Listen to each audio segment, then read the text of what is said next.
Hello అండి, welcome back to homely talks. నేను మీ ఉమా. అందరూ ఎలా ఉన్నారు? ఇవాళ మనం ఆరోగ్యానికి ఎంతో మేలు చేసే మునగాకు పొడిని ఎలా చేయాలో చూద్దాము. ఈ మునగాకు పొడి మన హెల్త్ పరంగా కాకుండా హెయిర్కి, స్కిన్కి కూడా చాలా మంచిది. అలాగే ఈ మునగాకు పొడిని వేడివేడి అన్నంలో నెయ్యి వేసుకొని తింటే చాలా బాగుంటుందండి టేస్ట్ అయితే. మరి ఇంక లేట్ చేయకుండా ఎలా చేయాలో చూద్దాము. నేను ఇక్కడ ఒక 3 కప్స్ వరకు మునగాకుని తీసుకున్నాను. ఈ మునగాకుని బాగా కడిగి ఆరబెట్టుకున్నానండి ఈ విధంగా.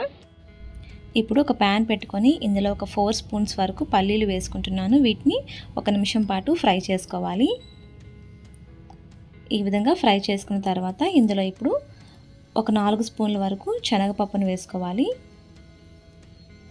అలాగే ఒక 2 స్పూన్ల వరకు మినపప్పును వేసుకోవాలండి. అలాగే ఇందులో ఒక 1/2 స్పూన్ వరకు ఆయిల్ వేసుకోవాలి. ఆయిల్ ఎక్కువగా వేసుకోకండి, ఒక 1/2 స్పూన్ సరిపోతుంది. వీటిని ఒక 5 నిమిషాల పాటు మీడియం ఫ్లేమ్లో పెట్టుకొని ఫ్రై చేసుకోవాలి. మరి ఈ మునగాకుని డైలీ కానీ తింటే చాలా మంచిదండి.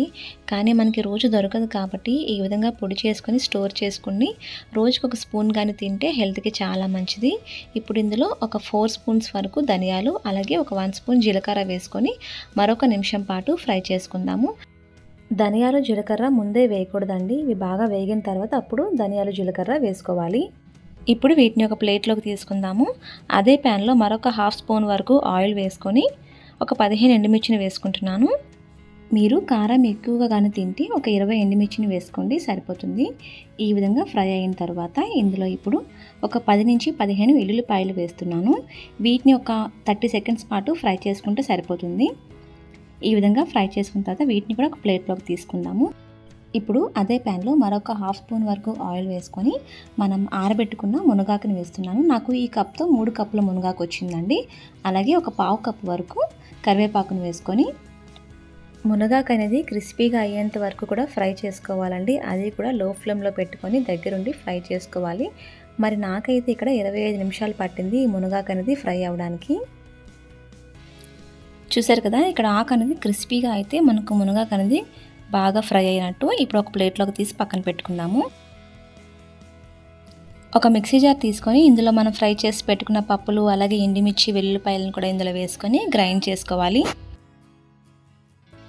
చూసారు కదా, ఈ విధంగా గ్రైండ్ చేసుకుంటే సరిపోతుంది, మరీ మెత్తగా అవసరం లేదండి. ఇప్పుడు మనం ఫ్రై చేసి పెట్టుకున్న మునగాకును కూడా వేస్తున్నాను ఇందులో. మరి ఈ మునగాకు పొడిని మనం బయటే స్టోర్ చేసుకోవచ్చండి. ఒక 1 ఇయర్ వరకు మనకి పాడవకుండా ఉంటుంది. ఇప్పుడు ఇందులో టేస్ట్కి సరిపడా సాల్ట్ వేస్తున్నాను. అలాగే ఒక 1/2 స్పూన్ వరకు పసుపు, ఇంకా ఒక చిన్న నిమ్మకాయ సజంతా చింతపండు కూడా వేసుకొని మళ్ళీ గ్రైండ్ చేసుకుందాము. చూసారు కదా, ఈ విధంగా గ్రైండ్ చేసుకుంటే సరిపోతుంది, మరీ మెత్తగా అవసరం లేదు. ఇలా బరకగా ఉంటేనే టేస్ట్ అనేది చాలా బాగుంటుంది. అంతే అండి, ఇలా చాలా సింపుల్గా మనం మునగాకు పొడిని ఇంట్లోనే ప్రిపేర్ చేసుకోవచ్చు.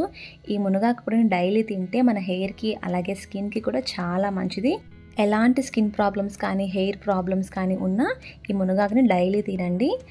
మరి మునగాకు అంటే ఇష్టం లేని పిల్లలు కూడా ఇలా చేసి పెడితే చాలా ఇష్టంగా తింటారు. వేడి వేడి అన్నంలో నెయ్యి, మునగాకు పొడి వేసి పెడితే చాలా బాగుంటుంది.